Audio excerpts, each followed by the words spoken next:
guys, it's Bree with Calafia Candle Company. Welcome back to my channel. Today's video is going to be about my new custom candle jars.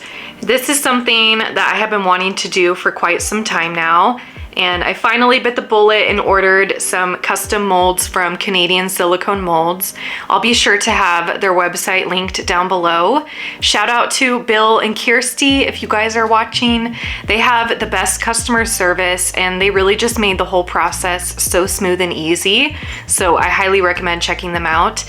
And I've just been loving how these have been turning out. So my end goal is to fully transition over to these.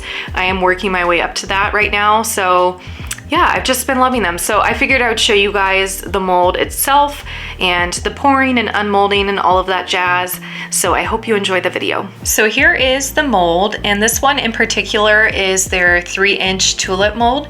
But they do offer lots of different options, so I will again have their website linked down below if you want to check them out. And one thing in particular that I've really been enjoying about this mold is the support system. So this is actually 2 pieces that meet together and are held together with these little binder clips on the side.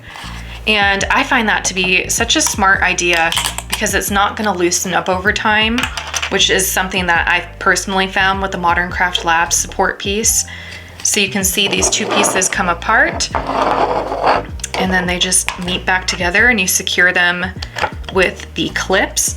So it's always going to ensure a snug fit around the mold. So I just have really been loving that aspect of this mold. Here it is inverted, so you can see my logo in there. And now let's go ahead and pour a jar.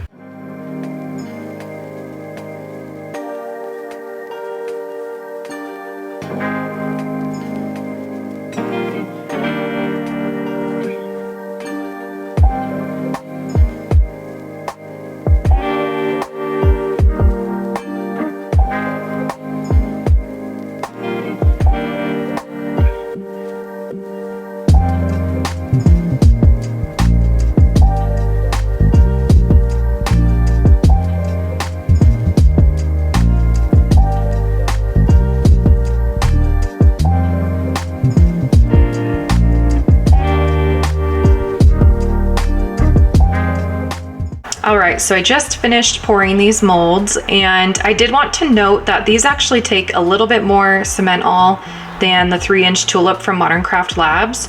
So typically with that one, I use about 260 grams of cement all.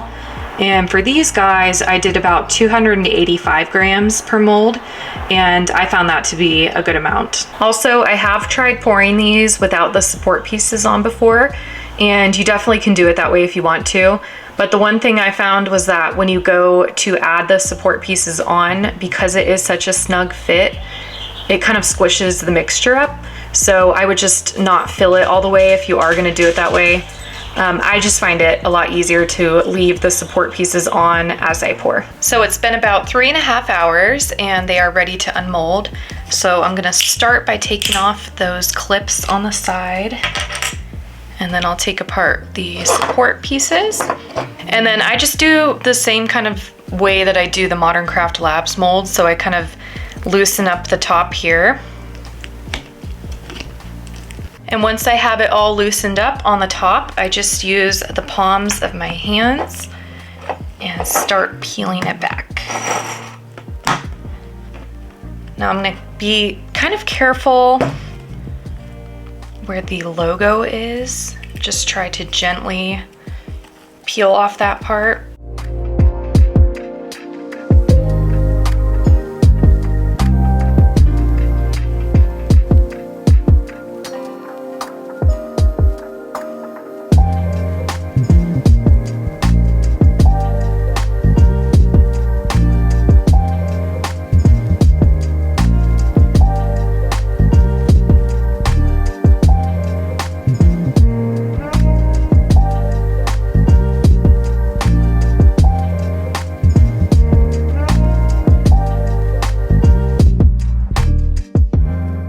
All right, here they are unmolded, and I just quickly went over the bottoms with a sanding block, and this is the finished result. So I am just loving them. It still is just so cool for me to see my logo on my candle jars. I've been dreaming about doing that for so long, so it's really neat to see my vision come to life. Now, the one thing I still need to work on and figure out is trying to keep my letters intact.